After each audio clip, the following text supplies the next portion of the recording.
BL copy, airway বিল এবং truck slip. আপনারা এখানে 3টা ডকুমেন্টস দেখতে পাচ্ছেন। এটা আসলে নির্ভর করে আপনার প্রোডাক্টটি কোন ওয়েতে শিপমেন্ট হচ্ছে তার উপর। তো নর্মালি আপনার প্রোডাক্টটা যদি বাই সিতে শিপমেন্ট হয় সেক্ষেত্রে আপনি পাবেন বিএল কপি। আপনার প্রোডাক্টটা যদি বাই এয়ারে শিপমেন্ট হয় সেক্ষেত্রে আপনি পাবেন এয়ারওয়ে বিল, এবং আপনার প্রোডাক্টটা যদি বাই রোডে অথবা ট্রাকে শিপমেন্ট হয় সেক্ষেত্রে আপনি পাবেন ট্রাক স্লিপ। তো এই ডকুমেন্টসটা হলো মূলত চালান কপি। খুব সহজ একটা উদাহরণ দিই তাহলে আপনাদের বুঝতে সুবিধা হবে। আমরা সাধারণত লোকাল মার্কেটে বিভিন্ন প্রোডাক্ট যখন সেল করি আমরা কিন্তু এই পণ্যগুলো বিভিন্ন কুরিয়ারের মাধ্যমে বুক করি। তো আপনি যখন একটা প্রোডাক্ট কুরিয়ারে বুক করেন, কুরিয়ার কোম্পানি থেকে আপনাকে একটা স্লিপ দেওয়া হয়। এটাও ঠিক সেম সেরকমই একটা স্লিপ, যেটা এই শিপিং লাইনগুলোর একটা চালান কপি মাত্র।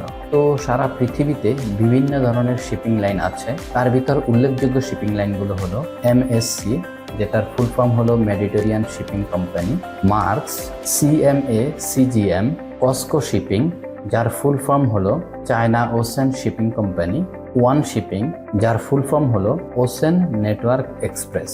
তো এই জাতীয় আরো অনেক ধরনের শিপিং কোম্পানি আছে। আপনার প্রোডাক্টটা যখন বাই সিতে আসবে তখন আপনি এই শিপিং কোম্পানিগুলো থেকে বিল অফ লেডিং পাবেন, যেটাকে আমরা সংক্ষেপে বিএল কপি বলি। এছাড়া আপনার প্রোডাক্টটা যদি বাই এয়ারে আসে সেক্ষেত্রে এয়ারলাইন থেকে আপনি এয়ারওয়ে বিল পাবেন, যেটাকে আমরা সংক্ষেপে বলি AWB।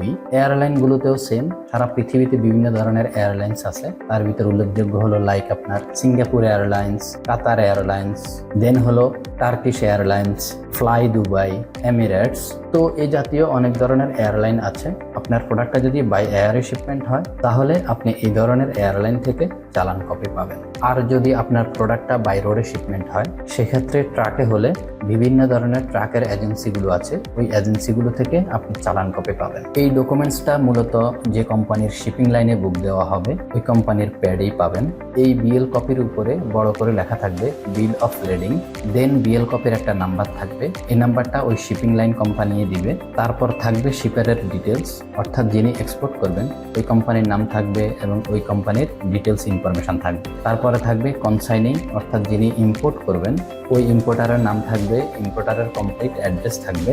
দেন হলো প্রোডাক্টের নাম থাকবে, যে কোন প্রোডাক্টটা আপনার এই শিপমেন্টে উঠছে। তারপর প্রোডাক্টের কোয়ান্টিটি থাকবে, যে কত কোয়ান্টিটি শিপমেন্ট হচ্ছে তা এই ডকুমেন্টসে উল্লেখ থাকবে।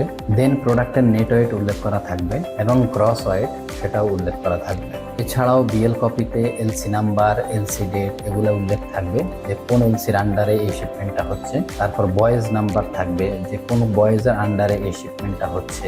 দেন হলো আপনার ভেসেল নাম্বার থাকবে। তার পাশাপাশি থাকবে পোর্ট অফ লোডিং, যে আপনার এই প্রোডাক্টটা কোন পোর্ট থেকে লোড হচ্ছে। দেন থাকবে পোর্ট অফ ডিসচার্জ, এই প্রোডাক্টটা কোথায় ডিসচার্জ হবে, এই শিপমেন্টটার আলটিমেট ডেস্টিনেশন কোথায়।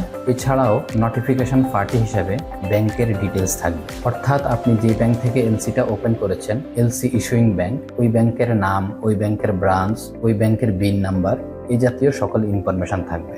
এবং ফাইনালি শিপিং কোম্পানির যে অথরাইজড পার্সন থাকবেন ওনার সিল এবং সিগনেচার থাকবে। এই সকল ইনফরমেশনই মূলত একটা বিএল কপিতে থাকে। এছাড়া আপনার যখন এয়ারওয়ে বিল আসবে সেক্ষেত্রেও সেম এই সকল ইনফরমেশনই থাকবে মূলত, এবং ট্রাক স্লিপও সেম এই সকল ইনফরমেশনই থাকবে। সর্বশেষ যে শিপিং লাইনের অথরাইজড পার্সন আছেন ওনার সাইন এবং সিল দিয়ে এই ডকুমেন্টসটা ভ্যালিড হবে।